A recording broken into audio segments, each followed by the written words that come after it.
स्वागत और नमस्कार दोस्तों, this is me Kumar Pankaj और स्वागत करता हूं आप सबका हमारे यूट्यूब चैनल क्रैक नाउ पर। आज हम लोग देखने वाले हैं आर्थिक सर्वेक्षण यानी इकोनॉमिक सर्वे 2021-22 के लिए। बहुत महत्वपूर्ण है ये वीडियो। किसी भी एग्जाम की अगर आप तैयारी करते हैं तो अंत तक देखिएगा, बहुत रोचक बहुत इंटरेस्टिंग है ये वीडियो। सबसे पहले जान लेते हैं इकोनॉमिक सर्वे के बारे में छोटी मोटी बातें जो कि पूछी जाती हैं स्टेट पीसीएस एग्जाम में। सबसे पहले इकोनॉमिक सर्वे को जारी किया गया था 1950-51 में, सबसे पहली बार पेश किया गया था 50-51 में, और 1964 तक इसको बजट के साथ पेश किया जाता रहा। फिर 64 में इसको बजट से अलग कर दिया गया और इसका ट्रेंड ये रहा है कि इसको बजट से एक दिन पहले पेश किया जाता है। यानी कि जैसे अगर आजकल जो 1 फरवरी को बजट पेश किया जाता है तो 31 जनवरी को आर्थिक सर्वेक्षण को जारी कर दिया जाता है वित्त मंत्री के द्वारा। वित्त मंत्री पेश करती हैं इसको राष्ट्रपति के अभिभाषण के बाद संसद में। तो इसको जारी कौन करता है? मुख्य आर्थिक सलाहकार के नेतृत्व में इसको तैयार किया जाता है। ये बात आपको ध्यान रखनी है। और ये पिछले 1 वर्ष का उपलब्धियों का खाका होता है। यानी कि सरकार ने जो पिछले 1 वर्ष में, यहाँ मान लीजिए 2022-23 का बजट आने वाला है जो 1 फरवरी को आ रहा है, तो ये 21-22 का पूरा सरकार ने 2021-22 में कितना उपलब्धियां हासिल की हैं, क्या स्कीम लागू की, कितना चीज़ों को संभाला, राजकोषीय घाटा क्या रहा, जीडीपी ग्रोथ कितनी रही, तो उन सब चीज़ों का एक खाका होता है, वो पेश किया जाता है। इसको तैयार कौन करता है? तो आर्थिक सर्वेक्षण को डिपार्टमेंट ऑफ इकोनॉमिक अफेयर होता है, वित्त मंत्रालय के तहत एक डिपार्टमेंट होता है। ध्यान रखिएगा, ये महत्वपूर्ण है। वित्त मंत्रालय के तहत डिपार्टमेंट ऑफ इकोनॉमिक अफेयर, ठीक है, वित्त मंत्रालय के तहत डिपार्टमेंट ऑफ इकोनॉमिक अफेयर होता है। उस डिपार्टमेंट ऑफ इकोनॉमिक अफेयर का इकोनॉमिक डिवीजन जो है वो इसको तैयार करता है आर्थिक सर्वेक्षण को। तो वित्त मंत्रालय के तहत एक डिपार्टमेंट होता है इकोनॉमिक अफेयर, उसका इकोनॉमिक डिवीजन इसको तैयार करता है। ये बहुत बार क्वेश्चन पूछा गया है। और इस सर्वे को जो तैयार किया जाता है वो चीफ इकोनॉमिकल एडवाइजर यानी मुख्य आर्थिक सलाहकार के नेतृत्व में, उसकी निगरानी में तैयार किया जाता है। लेकिन वर्तमान समय में जो चीफ इकोनॉमिकल एडवाइजर थे, क्योंकि ये बहुत लंबा डाटा होता है, बहुत समय में तैयार किया जाता है, तो जो मुख्य आर्थिक सलाहकार थे केबी सुब्रमण्यम, वो दिसंबर में उनका रिटायरमेंट हो गया था। तो ये सीट खाली थी काफ़ी समय तक। और अभी हाल फिलहाल में ही इनकी जगह वी अनंत नागेश्वरन आए हैं, केबी सुब्रमण्यम की जगह मुख्य आर्थिक सलाहकार। तो ये ध्यान रखिएगा। लेकिन जो ये इस बार का जो इकोनॉमिक सर्वे है ये मोस्टली तैयार किया गया है संजीव सान्याल जी की उपस्थिति में, इनके नेतृत्व में, जो कि प्रिंसिपल इकोनॉमिक एडवाइजर हैं इसी समय। चीफ इकोनॉमिकल एडवाइजर की नियुक्ति अभी कुछ दिन पहले ही हुई है, तो वो अपना पूरा योगदान इसमें नहीं दे पाए, वी अनंत नागेश्वरन। इतनी बात आपको याद रखनी है। केवी सुब्रमण्यम का रिटायरमेंट हुआ, उनकी जगह वी अनंत नागेश्वरन आए। लेकिन जो संजीव सान्याल जी हैं, जो प्रिंसिपल इकोनॉमिक एडवाइजर हैं इस समय भी, इनकी देखरेख में इसको तैयार किया गया आर्थिक सर्वेक्षण को। तो इतनी बात बहुत महत्वपूर्ण थी जो आपको पता होनी चाहिए। अब आ जाते हैं वापस सर्वे की महत्वपूर्ण बातों पे। इनको बहुत ध्यान से देखिएगा क्योंकि क्वेश्चन आपको इसी से मिलेगा। तो ये मैंने अपने आप से बनाया है कि आपको आसानी से डिलीवर कर पाएँ, क्योंकि आर्थिक सर्वेक्षण जो होता है इसको समझ पाना थोड़ा दिक्कत में देता है। लेकिन मेरा 3 साल का अनुभव है कि ऐसे करके बच्चों को आसानी से समझ में आ जाता है। तो चालू वित्त वर्ष के लिए ग्रोथ रेट कितना है, यानी कि जो वृद्धि दर है जीडीपी की वर्तमान समय के लिए जो चल रहा है वर्ष, इसके लिए 9.2 है। पूछा जाएगा सीधा सीधा स्टेट में कि चालू वित्त वर्ष के लिए आर्थिक सर्वेक्षण के अनुसार ग्रोथ रेट कितना है, वृद्धि दर कितनी है, तो 9.2 है। ये चालू वित्त वर्ष के लिए। तो आगामी वित्त वर्ष के लिए कितने अनुमान है? तो आगामी वित्त वर्ष के लिए 8 से 8.5% के बीच, ठीक है, ध्यान रखिएगा, 8 से 8.5% के बीच आगामी वित्त वर्ष के लिए अर्थव्यवस्था की बढ़ने की दर जो है वो है। तो ये कम हो रही है क्योंकि अभी की कितने लिए 9.2 है और आगामी वित्त वर्ष के लिए इसको 8 से 8.5% के बीच बताया जा रहा है, ठीक है। तो जहाँ तक है ये या तो 0.8 या फिर उससे भी ज़्यादा ये कम रह सकती है। 9.2 से 8 के बीच बोल रहा है। अगर 8.5 गई तो थोड़ी कम हो जाएगी। तो आप इसको दोनों डेटा को याद रखिएगा, 8 से 8.5 और 9.2, ये चालू वित्त वर्ष के लिए, आगामी वित्त वर्ष के लिए। और जो मैं आपको करंट अफेयर बताता हूँ तो उसमें वर्ल्ड बैंक ने भी इनका 9 के आसपास 9.2 बोला है। तो ये चीज़ें हैं ध्यान रखने की हैं, ठीक है। चालू वित्त वर्ष में अप्रैल से दिसंबर की अवधि में खुदरा महंगाई दर जो है वो 5.2% रही है, ऐसा सरकार ने बताया बताया है, और ये अगले वित्त वर्ष 2020-21 की अवधि में 6.6% थी। तो ये भी बात आपको ध्यान रखना है। जो पहले 6.6% थी और ये अब इस बार महंगाई दर कितनी रही है, 5.2% रही है। सीधा सीधा क्वेश्चन महंगाई दर से, खुदरा महंगाई दर से पूछ सकता है, ठीक है, ध्यान रखिएगा। इतना महत्वपूर्ण नहीं है, ये दो बातें बहुत महत्वपूर्ण है, ठीक है। जो मैं बोलता जाऊं महत्वपूर्ण, उनको तो आप नोट करते रहिएगा। अगली बात है, विदेशी मुद्रा भंडार में भारत से आगे सिर्फ 3 देश हैं। तो विदेशी मुद्रा भंडार बहुत महत्वपूर्ण क्वेश्चन बन गया यहाँ पे। अब आप भारत से आगे कितने हैं, चीन, जापान, स्विट्जरलैंड और भारत। तो चौथे पे भारत है ही। भारत से आगे कौन कौन है विदेशी मुद्रा भंडार में, चीन है, जापान है और स्विट्जरलैंड है। ये 3 देशों के नाम आपको याद रखने हैं, ठीक है। विदेशी मुद्रा भंडार में चीन, जापान, स्विट्जरलैंड, चौथे पे भारत है। पूछा जा सकता है क्रम सीधे सीधे पीसीएस में। आर्थिक समीक्षा के इस बार 4 मुख्य स्तंभ बताए गए हैं इकोनॉमिकल एडवाइजर द्वारा। क्या क्या है 4 स्तंभ, इनको याद रखिएगा, महत्वपूर्ण हो सकते हैं। कोरोना संकट के समय जरूरतमंद लोगों को शॉर्ट टर्म सपोर्ट करना, पहली चीज है शॉर्ट टर्म सपोर्ट, ठीक है, कोरोना संकट के समय। दूसरा है मध्यावधि के लिए राजकोषीय स्थिरता का ध्यान, तो दूसरा है राजकोषीय स्थिरता। तीसरा है संकट से आपदा में अवसर का लाभ उठाते हुए सप्लाई चेन से जुड़े सुधार करना, तो आपदा में अवसर में सप्लाई चेन से जुड़े सुधार करना, तीसरी बात हो गई। चौथा है प्रोसेसिव सुधार लाना, यानी लगातार सुधार की जो प्रक्रिया है उसको लागू रखना, प्रोसेसिव सुधार लाना। तो ये आर्थिक समीक्षा के 4 मुख्य स्तंभ हैं, ध्यान रखिएगा, कहीं भी पूछ सकता है, महत्वपूर्ण है। सारी बातें जो मैं बोल रहा हूँ कि वो महत्वपूर्ण है, तो उनको ध्यान रखिएगा। तो विदेशी निवेश में मैंने आपको बता ही दिया, जबरदस्त इजाफा हुआ है। विदेशी मुद्रा भंडार हमारा 635 है, ये कहीं कहीं 638 बिलियन डॉलर है, तो आप 638-635 के आसपास इसको रखिएगा, ध्यान रखिएगा। 638 बिलियन डॉलर, अभी हम आगे इसके देख लेंगे। 638 आप याद रख सकते हैं, 635 भी याद रख सकते हैं। 638 आप करिए, आगे हम इसको देख लेंगे और डिटेल में, ठीक है। आर्थिक सर्वे के मुताबिक वित्त वर्ष 2025 तक 5 ट्रिलियन डॉलर की अर्थव्यवस्था बनाने के लिए इस अवधि में इंफ्रास्ट्रक्चर पर 1.4 लाख करोड़ डॉलर खर्च करने होंगे। तो 5 ट्रिलियन डॉलर इकोनॉमी बनाने के लिए कितना खर्च करना पड़ेगा, 1.4 लाख करोड़ डॉलर, ठीक है। ये ऑलमोस्ट 1.4 लाख करोड़ डॉलर है, तो 104 लाख करोड़ रुपए ये हो जाएंगे, ये भी आपको ध्यान रखना है, ठीक है। 104 लाख करोड़ रुपए खर्च करने होंगे अर्थव्यवस्था में अगर 5 ट्रिलियन डॉलर की इकोनॉमी बनाना है तो। और ये किस में खर्च करने होंगे, इंफ्रास्ट्रक्चर में खर्च करने होंगे, ये ध्यान रखना है। ये 373.43 लाख करोड़ रुपए की इकोनॉमी तब बन पाएगी जब 104.56 लाख रुपए जो है वो इंफ्रास्ट्रक्चर में यानी आधारभूत ढांचा में सरकार खर्च करेगी। तो ये बात आपको याद रखनी है। आर्थिक सर्वे के मुताबिक ये भी बोला गया कि जो ई कॉमर्स कंपनी है उसको छोड़ के आईटी बीपीओ सेक्टर वित्त वर्ष 2020-21 में सालाना आधार पे 2.26% की दर से बढ़ा है। बहुत महत्वपूर्ण बात है, ध्यान रखिएगा। जो आईपीओ है यानी कि जो विदेश से हमारे पास पोर्टफोलियो निवेश आया है, एफडीआई आया है, उसमें ग्रोथ हुई है 2.26% की, ये ध्यान रखना है आपको, ठीक है।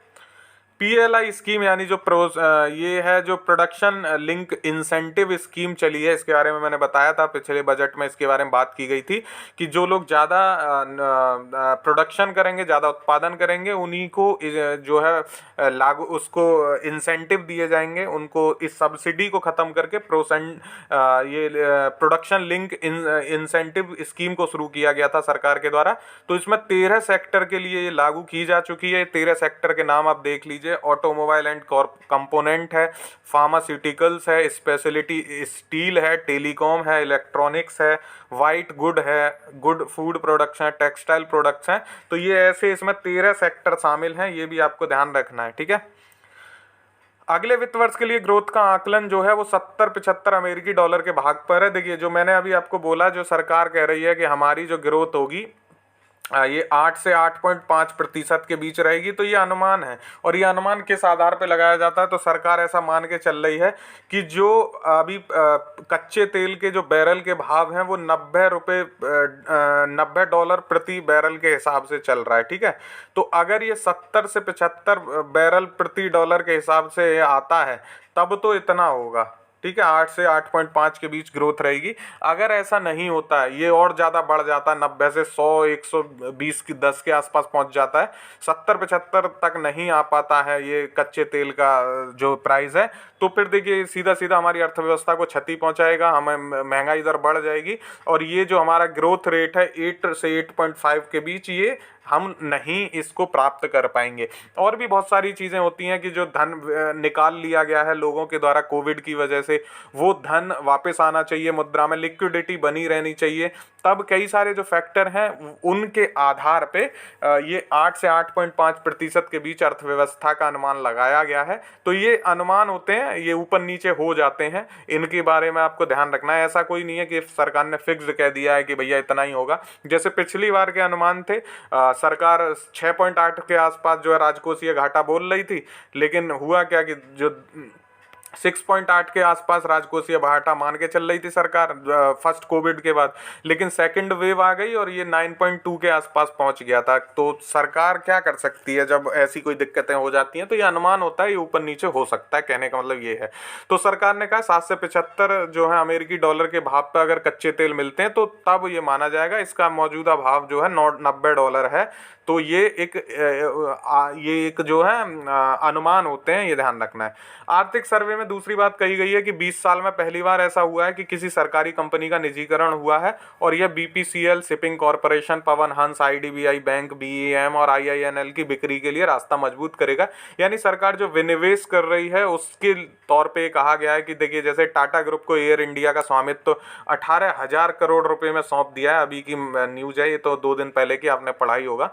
तो 18,000 करोड़ रुपए में से सरकार ने कहा 15,300 करोड़ रुपए जो है इससे हम कर्जा चुका देंगे और बाकी का उसको दूसरी चीज़ों में उपयोग किया जाएगा। तो आर्थिक सर्वे में इस बात का जिक्र किया गया है कि पहली बार 20 साल में ऐसा हुआ है कि सरकारी कंपनी का निजीकरण कर दिया गया है, और आगे अब सरकार जो है बीपीसीएल हो गया या शिपिंग कॉरपोरेशन हो गया, पवन हंस हो गया, आईडीबीआई बैंक हो गया, इनका भी सरकार निजीकरण करेगी आने वाले समय में। ठीक है, महत्वपूर्ण बात यहाँ पे ये है 2021-22 के लिए जीडीपी ग्रोथ वृद्धि, मैं फिर से बता रहा हूँ 9.2 है, इसको ध्यान रखिएगा। 2021-22 में सरकार ने बताया है कि कृषि क्षेत्र की जो ग्रोथ रही है वो 3.9% का अनुमान है। ठीक है, और औद्योगिक क्षेत्र का जो है वो 11.8 है, और जो सेवा क्षेत्र है इसका 8.2 है। अगर इनका पिछले वर्ष का देखें तो कृषि क्षेत्र का 3.6 था, सेवा क्षेत्र का 8.4 माइनस में था।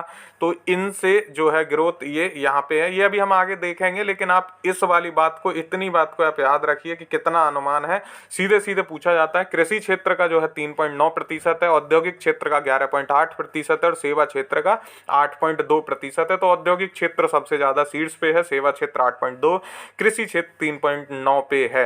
ये ध्यान रखना है आपको, ये अनुमान है 2021-22 के लिए। ठीक है, आर्थिक समीक्षा में वित्त वर्ष 2022-23 अप्रैल 2022 से मार्च 2023 की बात हो रही है। भारतीय अर्थव्यवस्था 8 से 8.5 की दर पे रहेगी, बढ़ने का अनुमान, ये बात मैं बता चुका हूं दोनों पीछे, इसको फिर से डिस्कस नहीं करेंगे। कोरोना की दूसरी लहर का जो है जीएसटी कलेक्शन पर लिमिटेड असर रहा। इन्होंने कहा है जुलाई 2021 से लगातार जीएसटी कलेक्शन जो है 1 लाख करोड़ के पार हो गया। तो जीएसटी कलेक्शन लगातार बढ़ता गया है पिछले समय में।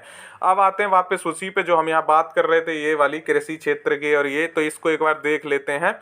कृषि और संबंध क्षेत्र का आप ये देखेंगे कि 2020-21 में 3.6 था, और 2021-22 में जो है ये 3.9 है। तो इसमें ग्रोथ हुई है। ठीक है, ये देख पाएंगे आप 0.3 की ग्रोथ हुई है। तो ये आप यहाँ पे ध्यान रख सकते हैं। लगातार जो है कृषि क्षेत्र कभी माइनस में नहीं गया है। यहाँ पे देखेंगे 4.3, 3.6 और 3.9।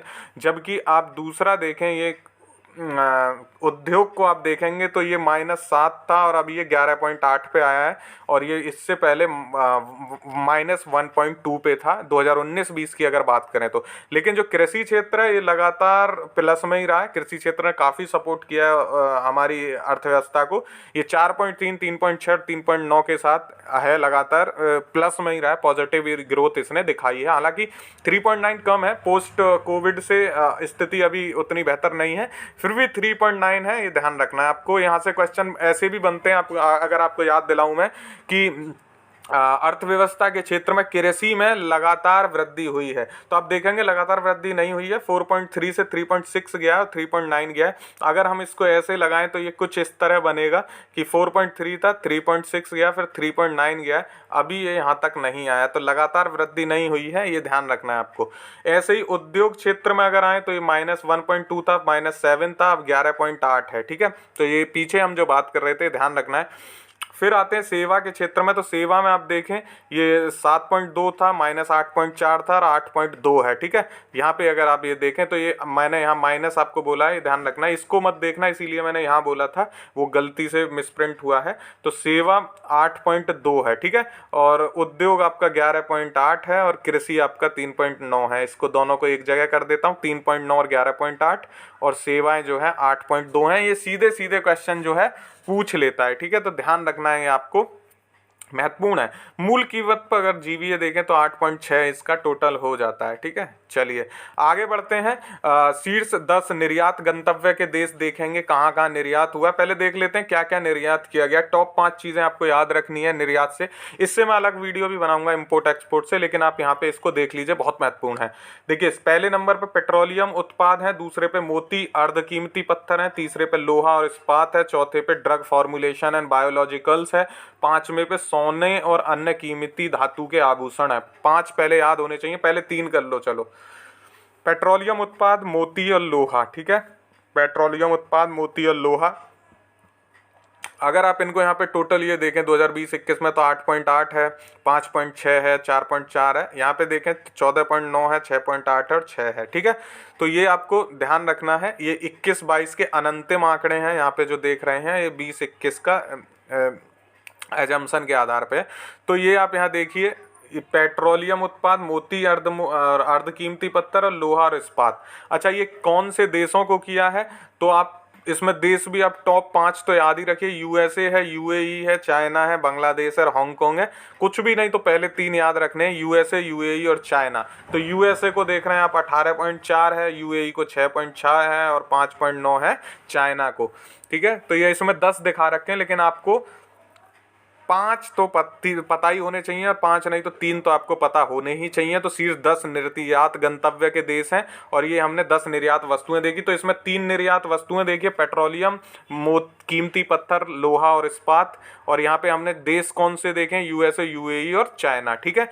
निर्यात क्या किया गया है, पेट्रोलियम, कीमती पत्थर, लोहा और इस्पात, किस देश के लिए किया गया, तो यूएसए, यूएई और चाइना। इसके ज़्यादा इस पे मैं समय दूंगा नहीं। अब हम आयात देखेंगे, आयात क्या दिया है, तो पेट्रोलियम कच्चा, ठीक है, वो पेट्रोलियम उत्पाद जो है उनको भेजा गया, और सोना दूसरे नंबर पे है, पेट्रोलियम उत्पाद तीसरे पे है, ठीक है। ये हम क्या कर रहे हैं, आयात कर रहे हैं, पेट्रोलियम कच्चा, सोना और पेट्रोलियम उत्पाद। बड़ा आसान है, पहले 3 याद रखना। चौथे पे मोती और कीमती पत्थर है, 5वें पे कोयला कोक है। अब किस देशों के लिए किया गया, तो ये भी देख लीजिए, चाइना, यूएसए और यूएई। आयात हमने कहाँ से ज़्यादा किया, चाइना से सबसे ज़्यादा आयात किया। और हमारा चाइना के साथ जो है वो घाटा भी है बीओपी में, अगर हम वो जो देखेंगे भुगतान संतुलन खाते में घाटा है हमारा, ठीक है। तो चाइना पहले पे है, यूएई दूसरे पे है और यूएसए तीसरे पे है। तो हम सबसे ज़्यादा आयात जो करते हैं वो चाइना से करते हैं, और सबसे ज़्यादा निर्यात करते हैं यूएसए को, ठीक है। तो यूएसए तीसरे नंबर पे जहाँ से हम आयात करते हैं। ये आप दोनों एक पेपर पे इसको लिख लीजिएगा, स्टेट पीसीएस में तो सीधे सीधे क्वेश्चन इससे पूछा जाता है। एक महत्वपूर्ण क्वेश्चन बनता है जोत पे, तो हम उसको भी देख लेते हैं। स्वामित्व वाले जोत के आकार श्रेणी के अनुसार परिवारों का वितरण क्या है, तो ये आप देखेंगे 2018-19 का यहाँ पे आंकड़ा दिया हुआ है कि सबसे ज़्यादा स्मॉल और मार्जिनल, जिनके पास 2 हेक्टेयर से भी कम ज़मीन है, 86% लोग हैं। जिनके पास 2 हेक्टेयर से 10 हेक्टेयर है वो 5.8% लोग हैं।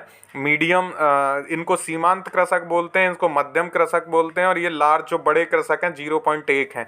तो अब ध्यान रखिएगा, ये भी पूछ लेता है कि स्मॉल और मार्जिनल, सीमांत कृषक, छोटे या सीमांत कृषक कौन से होते हैं, जिनके पास 2 हेक्टेयर से कम भूमि होती है। ये पीसीएस, यूपी पीसीएस में ऐसा क्वेश्चन पूछा गया था, ठीक है।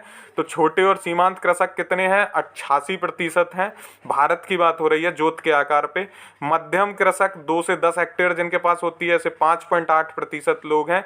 और जो बड़े कृषक हैं वो जिनके पास 10 हेक्टेयर से ज़्यादा, ऐसे 0.1 हैं। ये लगातार बढ़ते गए हैं छोटे जोत वाले। ये यहाँ पे देखेंगे 2002 से 3 में 80 था, 2012-13 में 85 था, और अब ये 86 हो गया है, ठीक है। ये 9 था, 6.9 है, 5.8 है, ये कम हुआ है, ठीक है।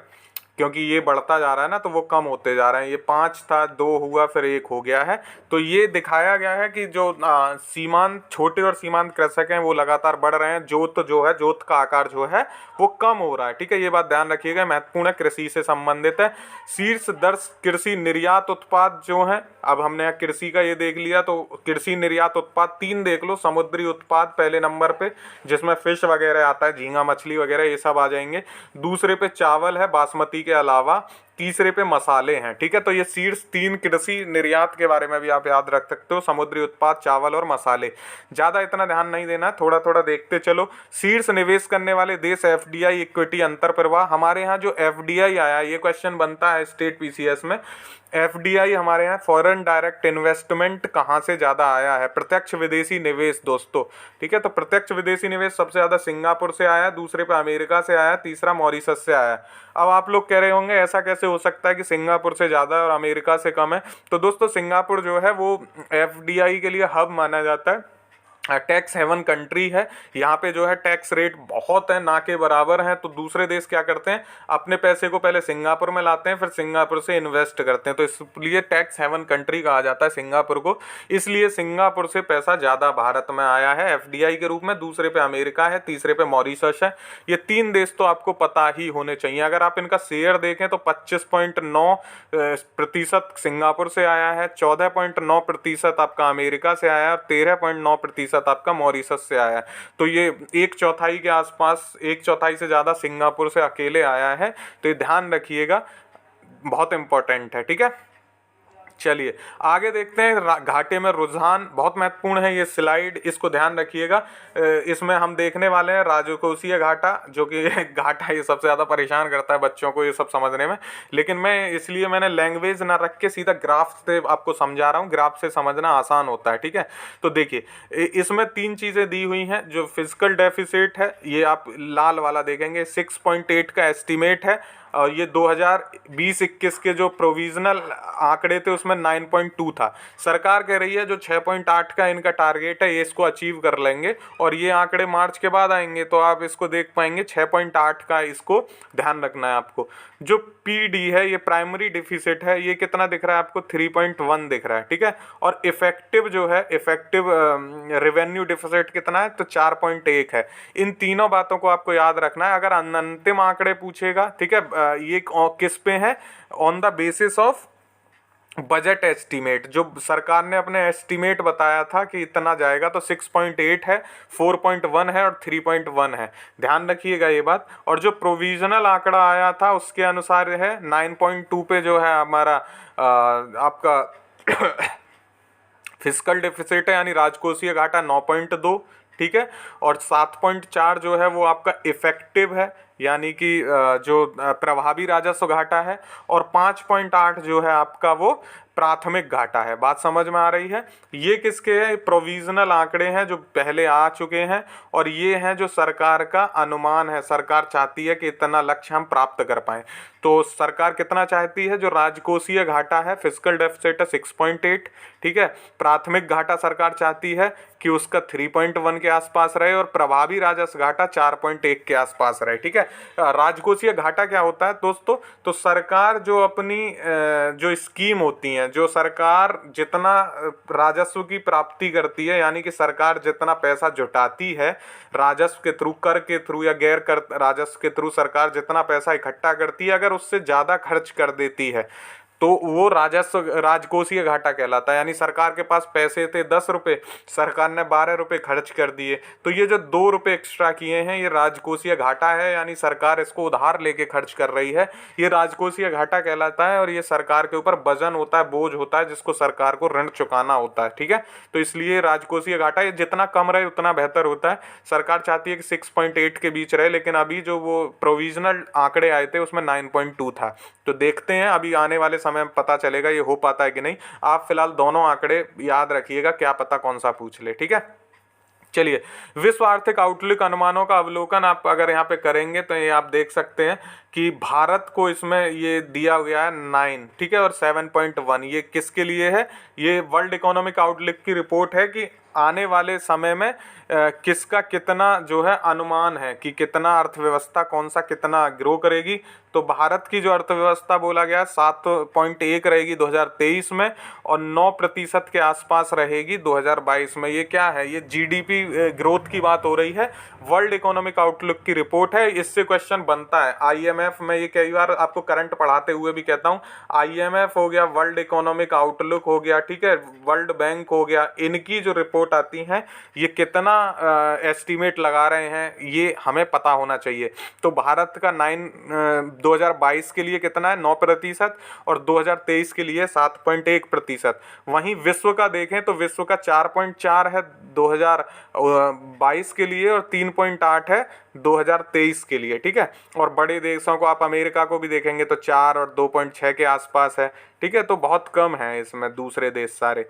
भारत की फिर भी काफ़ी अच्छी अर्थव्यवस्था दिखाई है। अगर आप चीन की भी देखना चाहें तो 4.8 है और 5.2 है। तो भारत की अर्थव्यवस्था सबसे ज़्यादा तेज़ी से ग्रोथ करने वाली अर्थव्यवस्था के तौर पे वर्ल्ड इकोनॉमिक आउटलुक ने दिखाया है भारत को। ये बात आपको ध्यान रखनी है।